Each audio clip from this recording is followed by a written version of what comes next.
Well, I asked, where's the beef? Let's call this for what this is. Oh my God! They are so hopelessly woke. How dare you? That is the intellectual capital of the left today. Give me a break.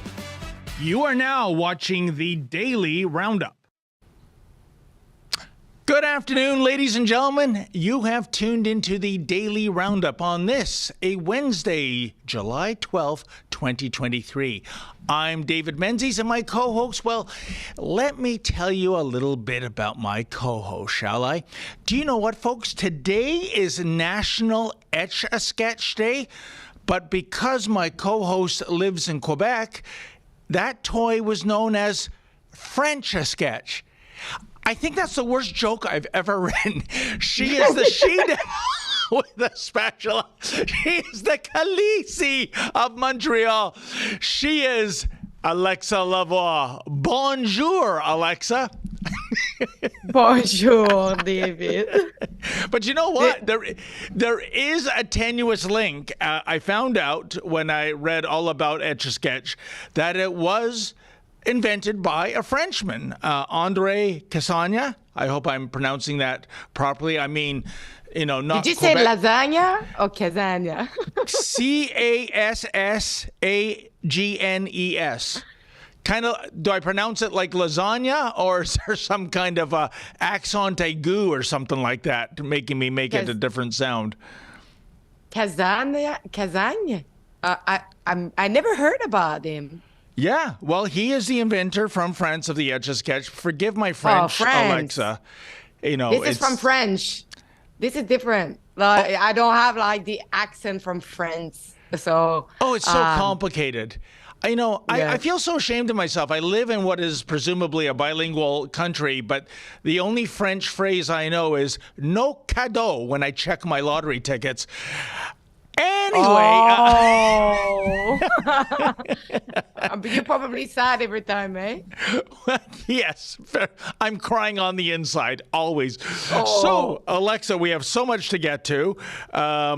What are the ground rules as we trudge forward? But as you know, everybody, welcome to the live stream. It's every day from 1 to 2, and it's on Rumble, YouTube. You can watch it on also Odyssey, but I don't remember the last one. I think it's Getter. And follow us. You can send us super chat if you want to interact with us. It's really appreciated, so we can actually answer all your questions. And it's always fun to have like your opinion on the screen. And let's get right to it, Alexa. We have a video. You know, they say you can make an entrance by being fashionably late. I think it's a sign of disrespect, to tell you the truth. So evidently Justin Trudeau had something better to do. So he shows up. I don't know at what point this panel discussion in NATO was taking place. Remember, folks, this is why he's gone overseas, not to smoke a bong and not to go surfing. I don't think you can surf in Latvia. I stand to be corrected. But here is this panel discussion, presumably on some very important issue happening. Oh, you know, like that war with Russia and Ukraine. And just guess who is a day late and a pound short, as the saying goes. Let's run the video, Alexa, and I want to hear your thoughts on the other side. The extraordinary panelists that we have assembled.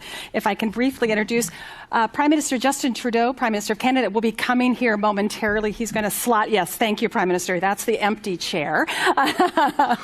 We have, of course, Latvian Prime Minister Krišjānis Kariņš with us, Prime Minister Kaja Kallas of Estonia, and Admiral Rob Bauer, Chairman of the NATO Military Committee. I am going to take the moderator's prerogative. I'm going to actually change the title of this panel, and I'm going to use a quote from Prime Minister Kallas, that this panel is going to be entitled Defending NATO Territory from the Very First Minute. That was something that you said. The extraordinary panelists that we have. Yeah, so, again, Alexa, nothing fashionable about that. It's disrespect. And by the way, why would you reward failure by going to blackface first to weigh in, given that he couldn't make it on time? He has one job to do there, and that's to be at those meetings. Well, in between cutting checks for billions of dollars, of course. But what do you make of that? But first of all, what a shameful prime minister to arrive late in in this kind of conference. And by the way, I don't know if you remember, but it seems that Prime Minister Justin Trudeau liked to be late. Because at the Trucker Convoy Commission, it did arrive late at this commission too, because everybody was like, okay, it's not there. Everybody was starting to just stand up and go for a break because it wasn't there. And it just arrived suddenly in the room, almost 5-10 minutes late.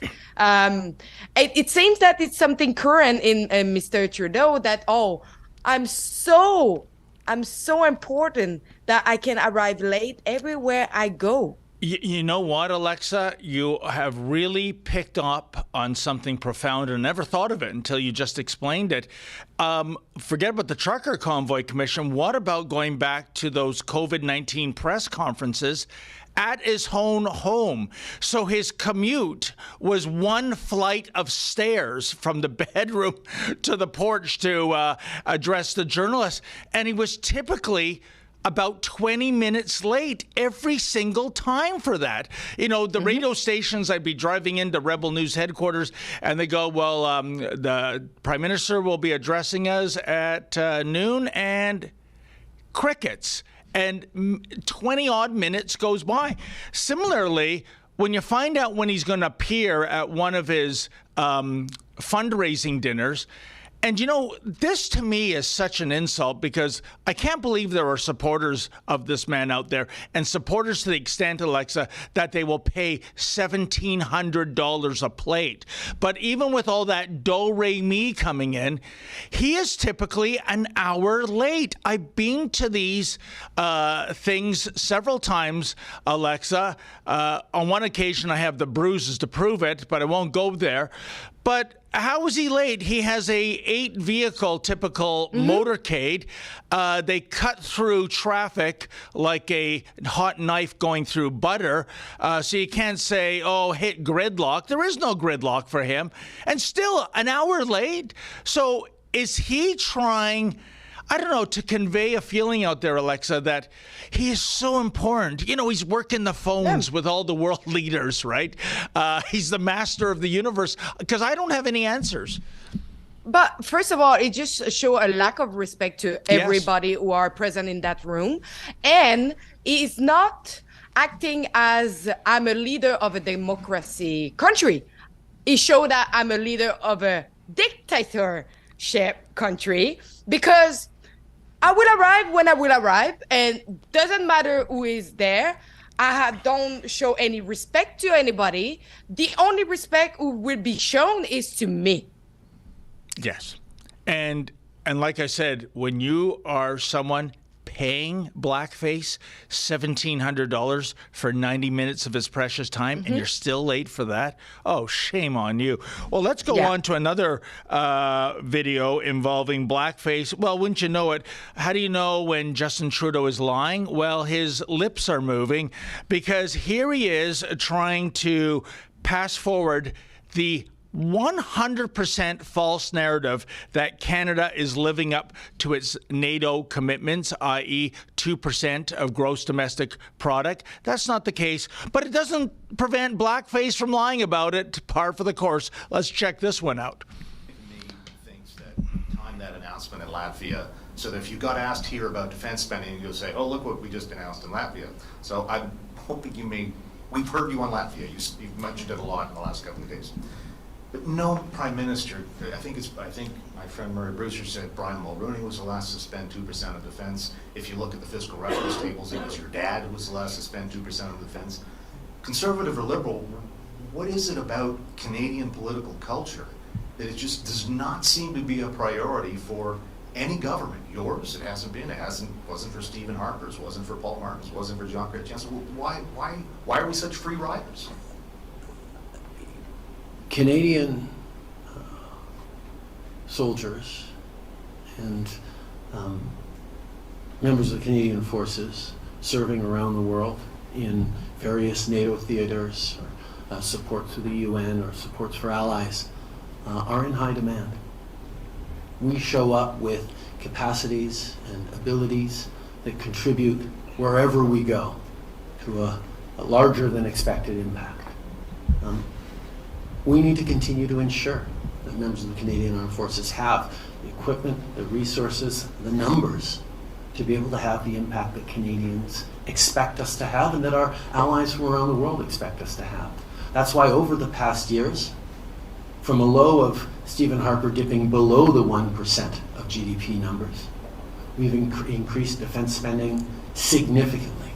We're now behind only the US and Germany in terms of real new dollars invested in defense since 2014, according to NATO's own calculations.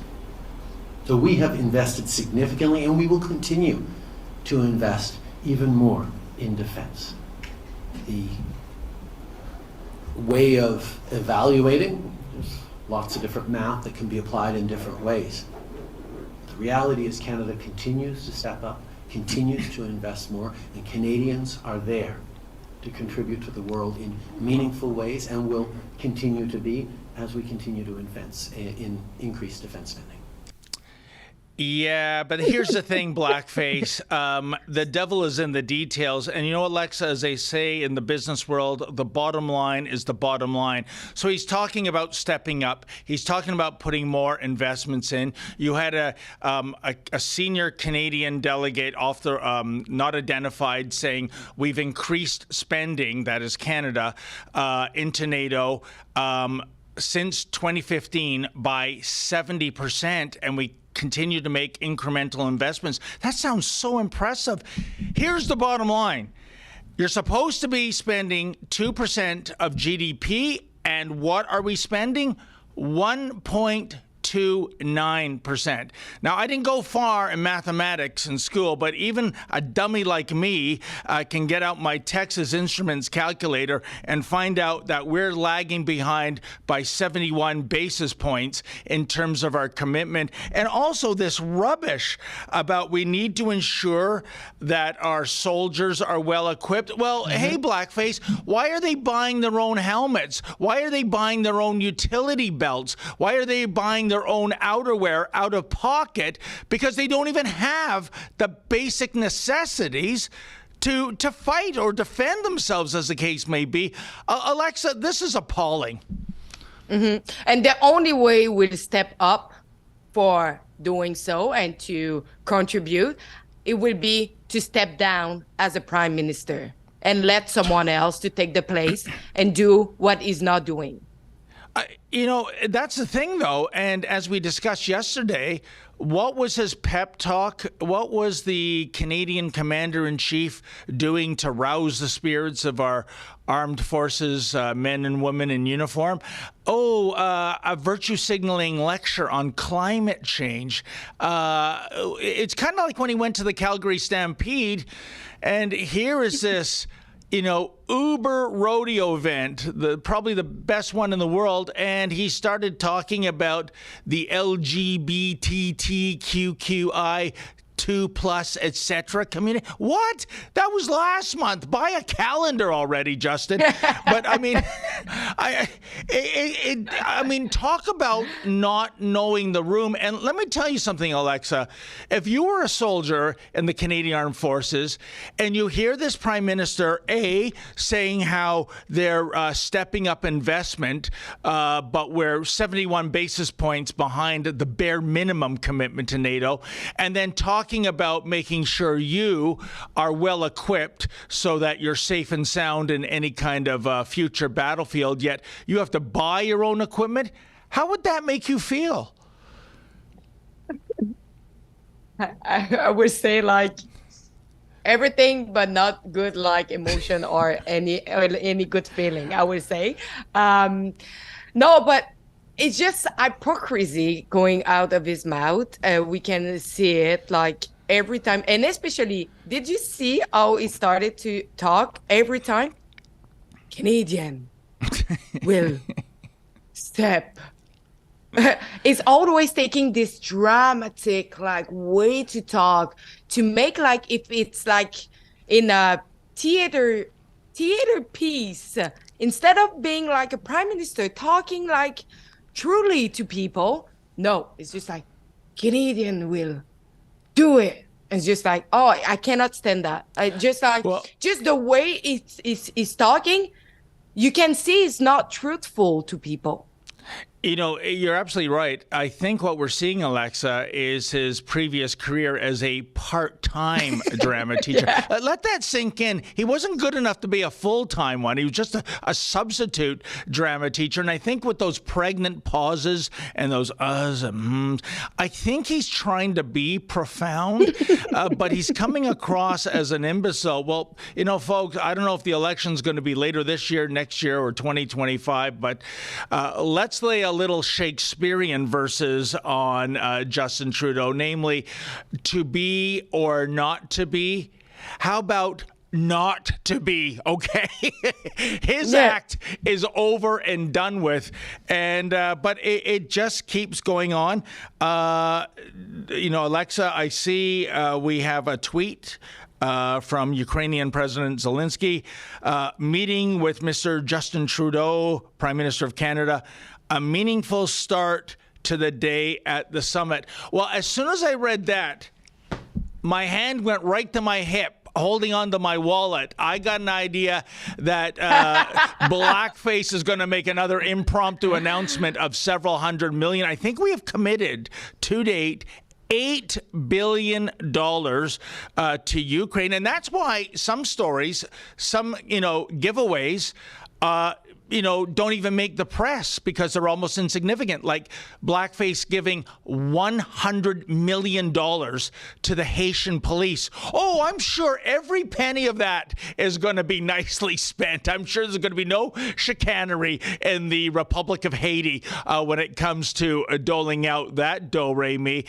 But the way I'm going to, put a bow on this, Alexa, and the proof is in the pudding with our ill-equipped soldiers in Latvia, with what he said to a veteran at an Edmonton town hall back in 2018. Remember, you, meaning the veteran communities or some veteran groups, are asking for too much.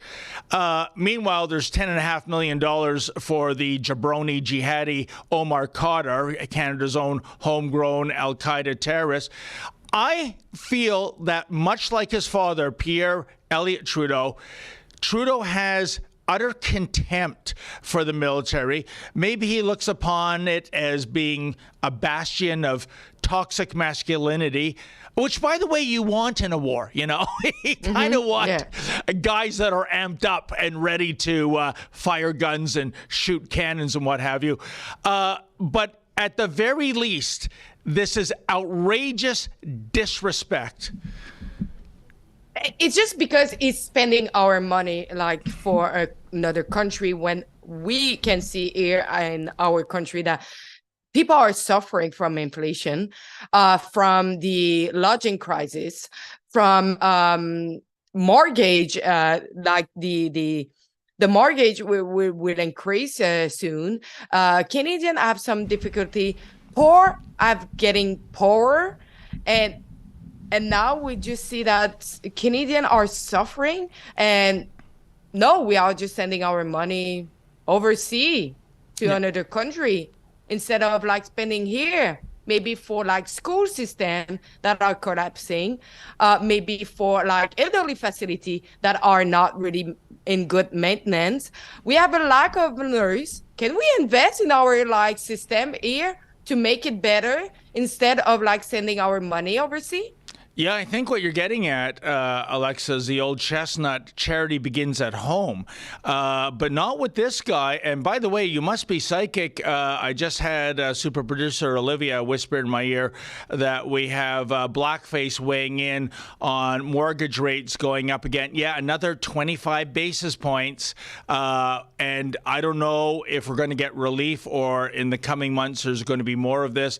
If you have a variable mortgage, and I know someone that does, my heart goes out to you. And for those who have their mortgages coming due in the next year or three, you are in for some really serious sticker shock when you go back to negotiate the next term. But I'm sure Blackface has some encouraging words for all us hardworking Canadians as inflation and interest rates continue to increase. Let's check out what he has to say. Lending rate to 5% today, that's the highest in over 2 decades. How concerned are you that Canadians are going to start defaulting on mortgages and other debts? Look, this is not the news that any Canadian wanted to receive this morning. This is also a challenge that I've had conversations with fellow leaders from here in Europe and around the world on. The cost of living is a real challenge everywhere around the world, with record high inflation, with interest rates continuing to go up. People around the world are facing significant challenges. That's why in Canada, we've stepped up with targeted support for people who most need it at this moment. So last week, we delivered the grocery rebate to 11 million Canadians. Canadians in provinces where the federal pricing backstop applies will be receiving their climate check this week. And next week, the Canada Child Benefit is going to be increasing with the cost increases in the cost of living. On top of the housing benefit and other benefits we're delivering, we are very much focused on supporting Canadians, even as we create great jobs and grow the economy. We will continue to be there for Canadians through these difficult times as we create a brighter future for everyone. Unbelievable, Alexa. Listen to that. So for the grocery rebate, yeah. and you need to be allowed to have it, like, so you have like certain criteria to have it. But if you are single, no children, $234. If you have 4 children, $628. You have 4 children, okay, for $628. I'm sorry, but for 1 year of $628, it doesn't like do a week, not even a month, I think. I don't think that will help that much. And you're really proud of that? I'm sorry, but... No, you're right. I think $234 might be, what's in your basket, not shopping cart at the supermarket these days, Alexa. Exactly. But, he Blackface kind of shrugged his shoulder. I'm talking to world leaders. We're all dealing with record high inflation and increasing interest rates. So you see, it's out of my control. Oh, you know what? You left out one thing that's in your control when you were talking about the grocery rebates and the climate rebates. How about this? Taxes. You continue to increase the carbon tax. You continue to introduce new carbon taxes, and that has a cascading effect, Alexa, as you know. Everything that gets on that pharmacy or grocery or retail shelf, it came there by a truck that is now paying more and more in carbon and fuel taxes. It is in the complete bailiwick and control of the blackface Liberals to suspend those taxes, and they won't. And it's because of virtue signaling. We have to have these taxes that are crippling you because we need to save the planet. Little Canada with less than 2% emissions for the entire globe, despite the size of our nation.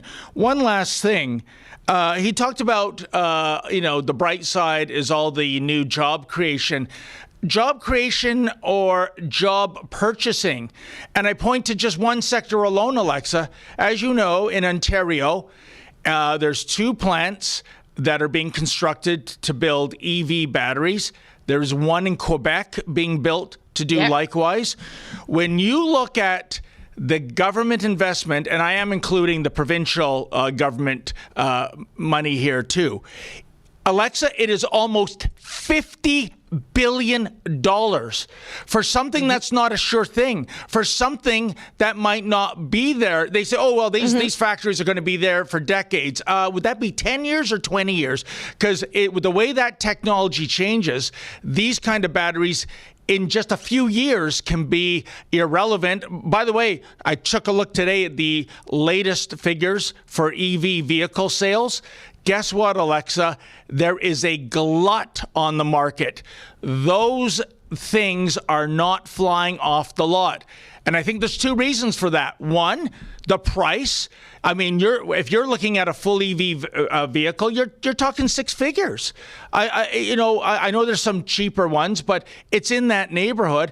And secondly, I think there's a profound distrust of what the future of our grid will be like. That I'll come home empty, plug in my Tesla, and oh, gee, we're in another brownout or blackout. It ain't filling up.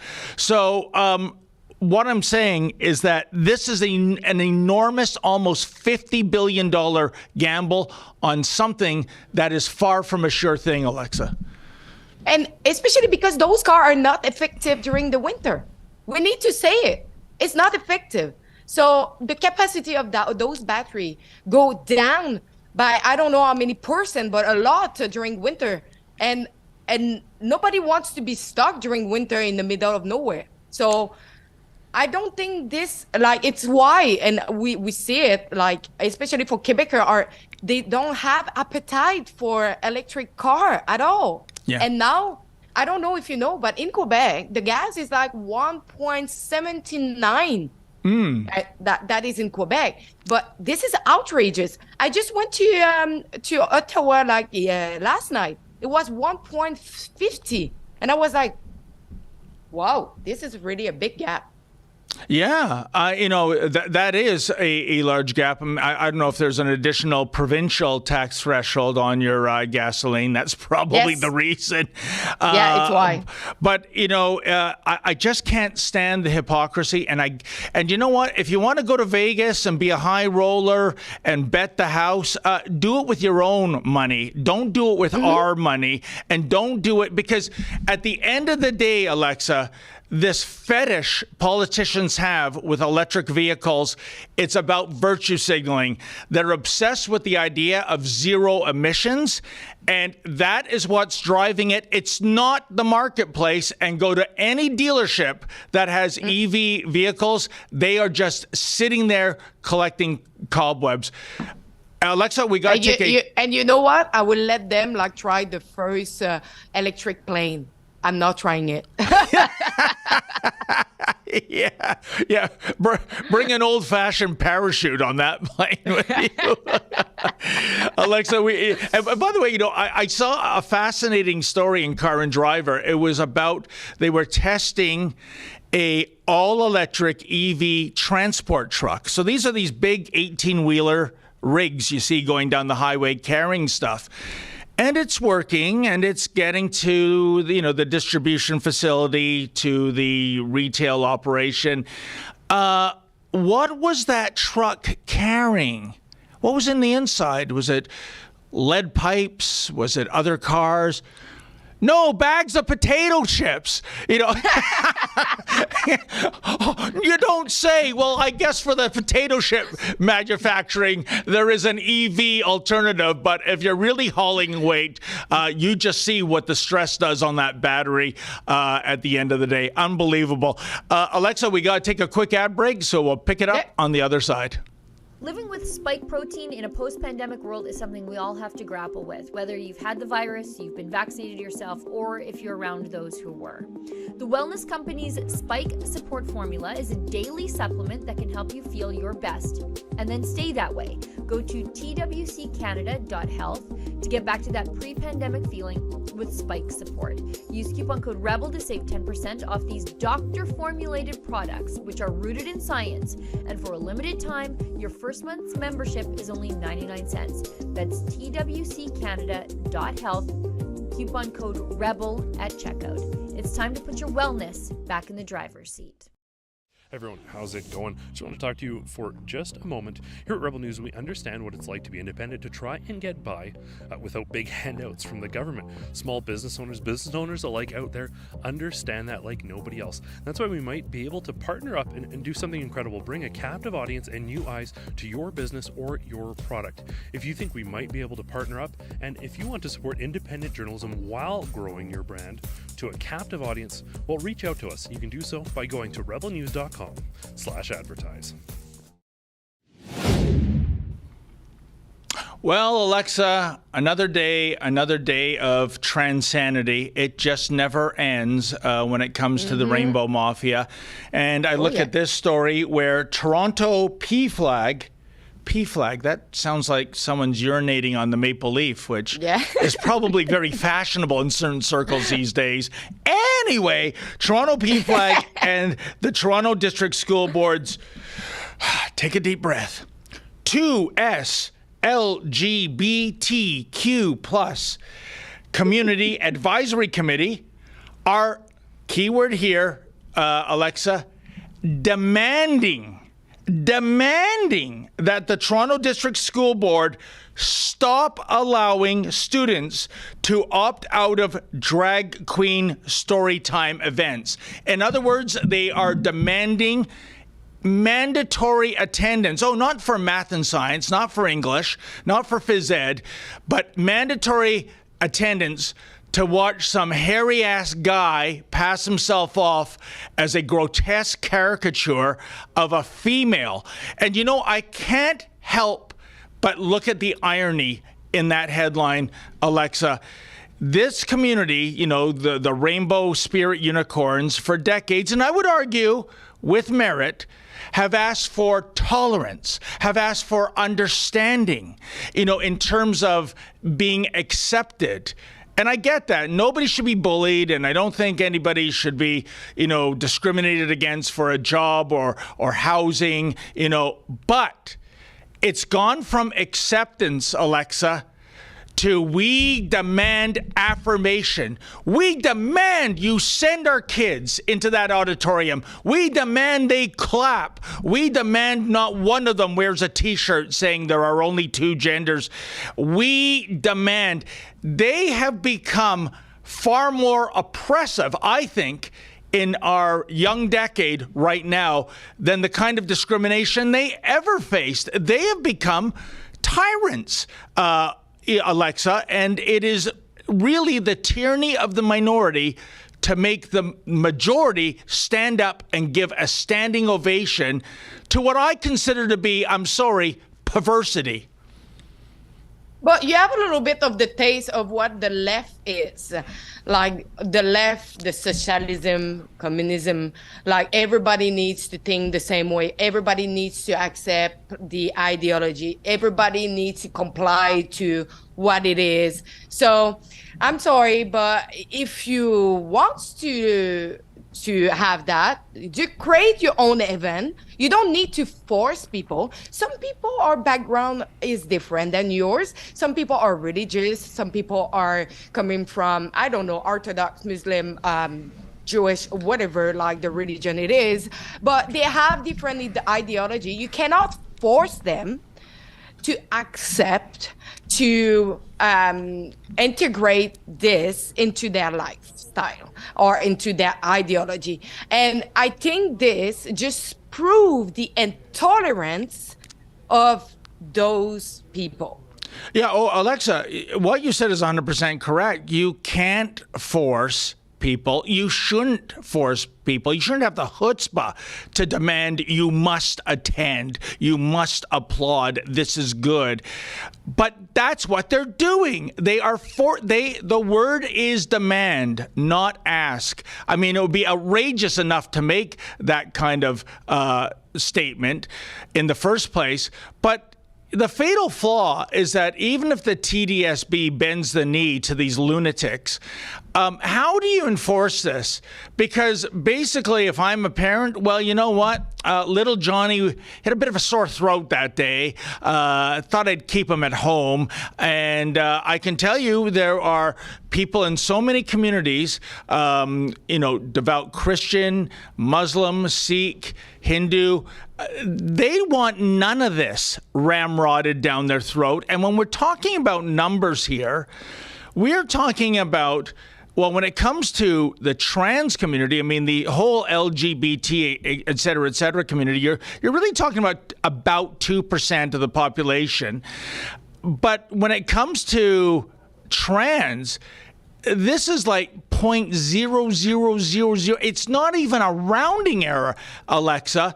And I tell you this, once upon a time, before we deinstitutionalized patients, before we shut down mental institutions, most of these people, I'm convinced, in the trans community, because I bump into them at protests, and they are incoherent, hysterical people, they would be in a rubber room. And are we really now in a society where quite literally the inmates are running the asylum? And I would say, like, I lost track when this community that was pretty well known and blooming in the society and really well respected was taken over by activists and did transform that community into a cult. Because it's what it is. It's like a cult now. It's not what it was before. And it's so sad because it's only a really small minority of those people in that community who did paint that community so bad. And I'm so sad because I really know a lot of people in that community or are not agreeing with that at all. And I hope they will step up and say, we are not agreeing. Please let us alone. Please don't do that to us. You are destroying what we fight for, what we actually were able to gain respect and just being there and live our life normally. You are completely destroying that. 100%. That's a very good point you make. And the proof is in the pudding, Alexa.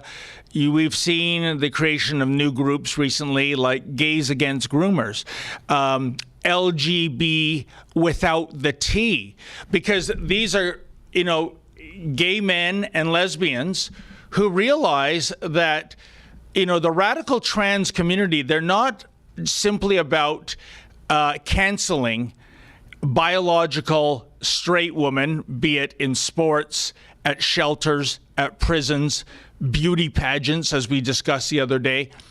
But it's also about canceling young gays and young lesbians, that when they're going through that period of life, pre-puberty, and a guy is kind of acting maybe effeminate, a girl is acting masculine, well, it's obvious that little boy that's really a girl trapped in that little boy, and that girl, that's really a man trapped in that little girl.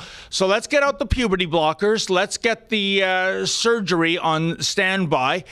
They are waking up to this fact that these people are a threat to gay men and lesbian women just as much as they are a threat to biological heterosexual women. I don't know if you saw my report, but I was exposing this book. I don't know if you saw it. Oh, yeah. So, I'm trying to get the image out of my head, Alexa. But this is crazy. 3 to 6 years old, a book who actually promote a young girl who liked to touch the genitalia of her brother. So we actually promote, or you can touch someone else just randomly, if it's your brother or anybody, at this age, just touch it, you're permitted to do so. No, it's not. You should not do that. So and also to say she won the penis, she want to have a penis. So it's but she's a little girl, but she want a penis too. So for me, just for a young child as 3 to 6, this should be should be banned, should not be given to any child. But the fun fact, the website Blue Basket that was created by the government to promote certain produce made in Quebec is on it. You can actually purchase on that website. So it's like it's approved by the government, it seems to. Well, Alexa, let's call that for what it really is, child pornography. And I should point out to our viewers, there were these, censorious video dots, blue dotting, if you want to call it that, even though it wasn't the color blue, over the private parts of those illustrations of those children. That's not how it appears in the book. You're getting the full Monty in the book. We should point that out. Yeah. It's even more outrageous than what you're seeing on and it's not blur in mine. It's not blur. I can see the genitalia on it. Exactly. And I think this goes against the criminal code. And I know there's at least one group in the Durham district that is hiring a criminal lawyer to press charges against the Durham District School Board for its distribution of what is absolute pornography in elementary school libraries. There's one book, I forget the title, Alexa, but I'll never forget the theme. It's a father having a sexual relationship with his 8-year-old daughter. Oh, my God. That's not just pedophilia, that's also incest. And this is on the shelves of elementary school libraries. Meanwhile, these kids went down to the corner store and they tried to buy a copy of Playboy magazine and they were successful, that shopkeeper is facing big time fines. Playboy is tame compared to some of the crap that the educrats are forcing on our children. And all I have to say, when we try to unravel the answer why, I'm going to give you my theory, and maybe you can agree with it, Alexa, or maybe you can weigh in with your own theory. I think when I look at so many people getting into the school boards, they're not progressives, they're not socialists, that's too light a word for them. They are hardcore Marxists. And stepping stone number 101 in the Marxist playbook is tear down society, build it up as a Marxist utopia, which of course never happens. But that is what's really at play here. So when you can normalize things, you can't define what a woman is, such as a certain Supreme Court justice in the U.S. Won't be able to do. It's perfectly fine to have child porn in the libraries of elementary schools. This is really all about Marxists trying to tear down societal norms. Yeah, and by the way, everybody, you are watching us, if you have tips, information, anything you want to tell us, you want to be a whistleblower, we give you confidentiality. You are our voice to show what is going on. So please write to us at either alexandra@rebelnews.com or tips@rebelnews.com. So it would be really appreciated. Yeah, and I can tell you, don't waste your breath going to the mainstream media. They're all down with the radical trans revolution. Believe you me, they've been so indoctrinated. And by the way, look who's paying them after all. Alexa, we need to take another quick ad break. More to get to. Yeah. See you on the other side. In a world plagued by conformity, where truth is distorted, freedom is a distant memory, and Big Brother is always watching. One man, Winston Smith, looks to break through his bleak existence. Introducing the all-new Rebel Illustrated Classics edition of George Orwell's iconic book, 1984. Now, more than ever, in the age of lockdowns, 15-minute cities, and World Economic Forum globalism, everyone must read 1984. Uncover the hidden depths of this literary classic with our exclusive illustrated edition that brings Orwell's haunting vision to life, reborn with a foreword by Ezra Levant and 30 captivating new illustrations by artist Paul Ravoche. You see that Orwell is not only explaining what might come, but in my opinion, what's already here, even back when he wrote it in 1949, but much more so as we see revealed today, particularly with the last 3 years. Join the rebellion against conformity. Get your hands on the Rebel Illustrated Classics edition of 1984. Now available at buy1984.com. Oh, and what? Oh, look at that. How did you like Paul's illustrations, Alexa? It's amazing. And you know what I like? Because I'm not perfectly perfect in English, but it's really well written. Like it's big. It's easy to read. Oh, the I really font. like it. Yes. Yeah, it's really more easier for me, and the illustration is just like really amazing. It's really a nice book, and it's actually really a good price for that big book. He is amazing. You know, I wonder what Paul Ravoche could do on National Etch-a-Sketch Day. I bet he could do a complete beautiful landscape. When I was a kid using Etch-a-Sketch, it was just a mishmash of grotesque angles and circles. I couldn't do anything. But you're right. The font is wonderful. Ezra has a fantastic and chilling forward. Please, folks, get it. And especially if you have children or grandchildren who've never been exposed to 1984, this is, I would argue, Alexa, the most beautifully published version of this of this book. It's never been out of print since 1949, but this, I think, is the best. So please, folks, don't you dare miss it, as Billy Red Lions used to say. Now, speaking, well, here's something I am going to miss because I can't believe my eyes, Alexa. Get another COVID-19 booster in the fall, Canada's immunization panel recommends. I'm pinching myself, but Alexa, can I ask you a question? We're living in 2023, right? Yes. Going to 2024, by the way. Yeah, we're halfway through the year. Alexa, what do you think is the unspoken strategy here? I got to be careful about how I... Yeah, because we're on YouTube. But I'm just wondering, COVID-19... it's in the rearview mirror. We know that because the restrictions have ended in terms of masks, social distancing, borders. You can travel anywhere again. We also know, I won't editorialize, but I'll never forget Dr. Carolyn Bennett's tweet. She's a Toronto Liberal MP, where she said, "I'm sorry to break the news. I've tested COVID positive. I will be isolating.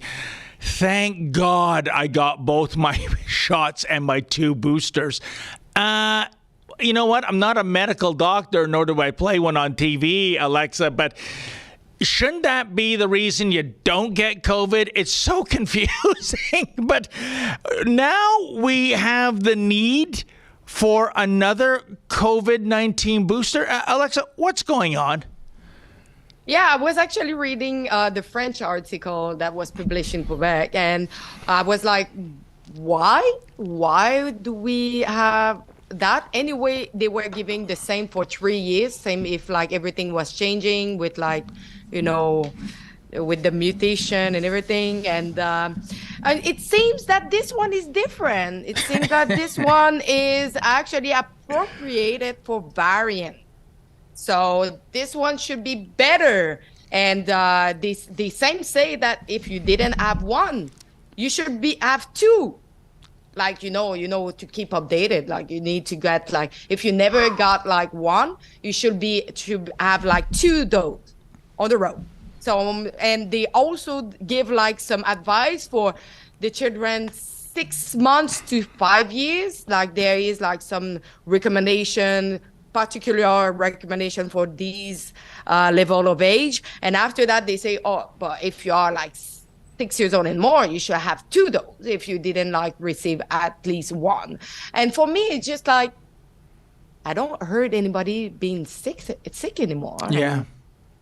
And what is the point of that? So okay, but no, it doesn't make sense at all.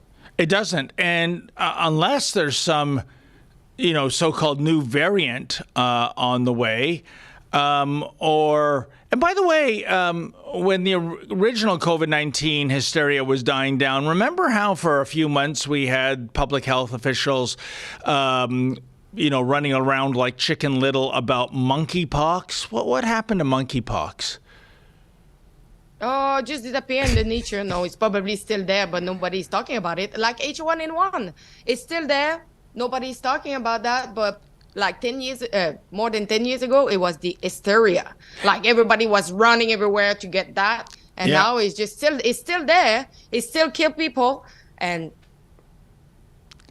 here's the thing, though. I mean, during that hysteria, Alexa, I learned a new phrase, which was the men having sex with men community. These were the people most susceptible to monkeypox, according to a regional chief medical health authority. I think might have been the one for Peel. I'm not, don't quote me on that, but I thought the men having sex with men community, you mean homosexuals? I mean, like, it's like, why we reinvent or are suddenly heterosexuals going, you know what, I think I'm going to go gay today, but maybe not. That monkeypox is lurking there. But so I guess at the end of the day, well, my question to you, Alexa, are you going to take the advice of our health bureaucrats and get that shot? No. I probably get like my recommendation in my pocket. It would be better. There you go. And for me, I mean, last week I filled in for Ezra Levent. If you're a premium subscriber, folks, and you want to see that monologue, it was all about how I was a 1962 baby. There was something experimental back then, too, called thalidomide to treat morning sickness amongst pregnant women. It led to the most horrific deformities. More than 10,000 babies around the world born without legs, flippers for arms, blind, deaf, in a vegetative state. That was the first tragedy. The second tragedy, and this is going to happen with the lawsuits that are emerging, Alexa, over the COVID-19 vaccine, was how the drug companies fought tooth and nail to absolve themselves of all blame, even though this was something that was rushed through, even though they were ignoring the advice of their own doctors that the tests were insufficient. And I guess the bottom line, Alexa, and I think I speak for many people of my generation, and by the way, I was so lucky. My mother, terrible morning sickness, got the prescription, had it on her night table, never once opened that little plastic bottle. It was akin to a hand grenade right next to her bed. It was the greatest gift she ever gave to me, not taking one of those tablets. But the bottom line, I think, is that for people of my generation, the idea of something that is experimental being put into our bodies, that's no sale. Mm-hmm. And I wish and I hope in the future, truth comes out and people learn from history. But it seems that everybody's like forgetting history anyway. Like it keep happening, like some story like that, like with thalidomide and with other like stuff that happened, and people keep forgetting about it, and I don't know why. You know what I think is worse than forgetting about it, Alexa? It's those people that I see, and I still see them every time I drive in the GTA. Not a day goes by. And as you said, we're more than halfway past 2023 as we head into 2024. And I see young, presumably healthy people cycling, walking in their car alone, and they're still masked up. I mean, do you see that in Quebec, or is this like a Greater Toronto area thing? No, we have some like... See, to me, Alexa, at this point, that's a political statement. That's somebody, this is nothing about a pandemic anymore. This is somebody giving all of us a message. I love big government. I love big lockdowns. I love being told what to do by the authorities. And that is my symbol. You know, much like a Sikh gentleman wears a turban to convey his faith, a Christian wears a cross, perhaps, you know, a Muslim lady wears a hijab. It is a visual symbol that this is where I stand. I truly believe that, Alexa.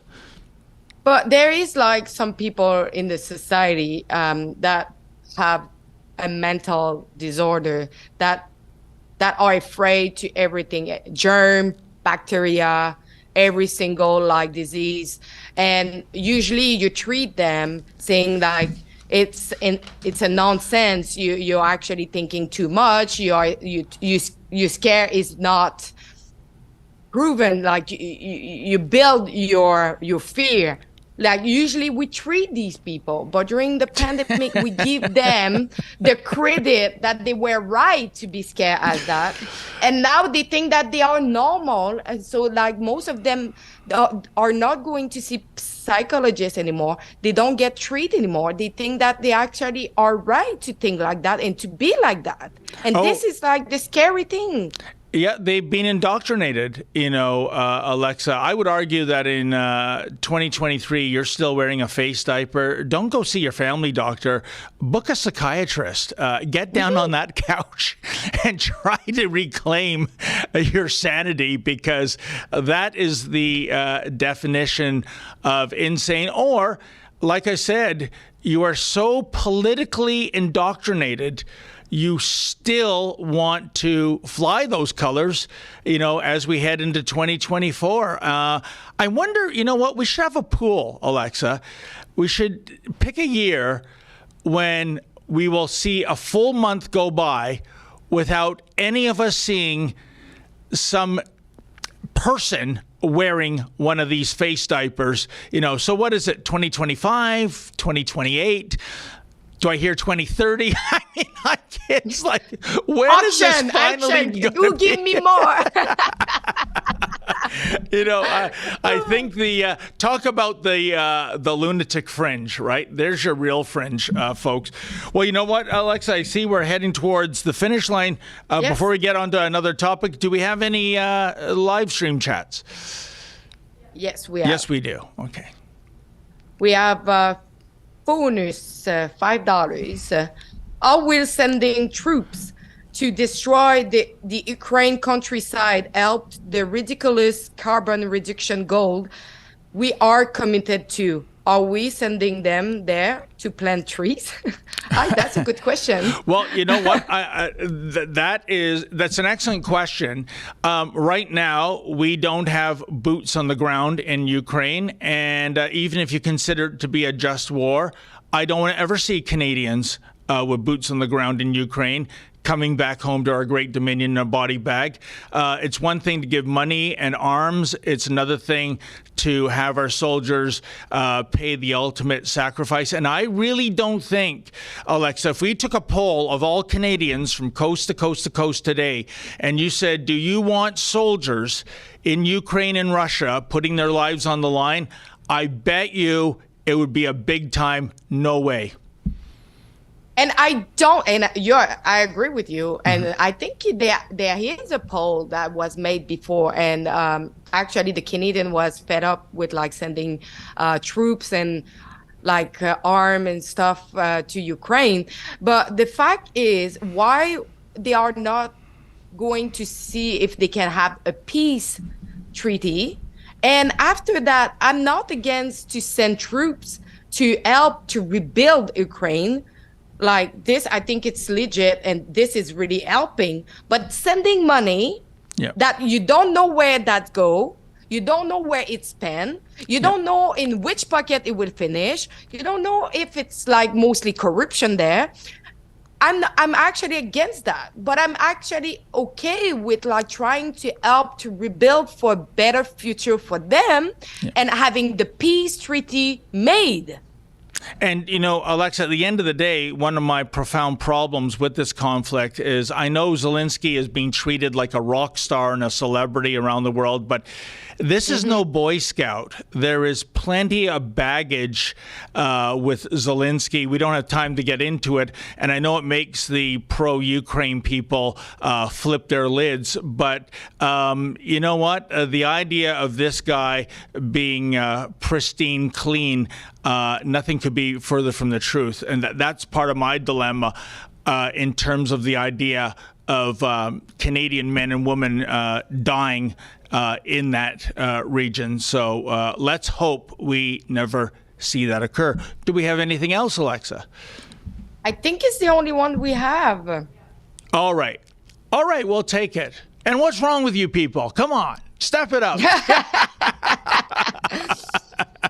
At least we weren't shut out, but I do appreciate that contribution that came in, and I can see it's 2:00 on the button. Well, Alexa, thank you so much. It was a pleasure, as always. I think you're here with me tomorrow, aren't you? Yes, this time it would not be a surprise. That's fantastic. You're welcome anytime. Thank you to our super producers, Efren and Olivia. As I said, Alexa and I will be back here tomorrow at 1:00 Eastern Standard Time. As always, folks, stay safe and stay sane. Stay sane. Prime Minister, Sarah Ritchie with the Canadian Press.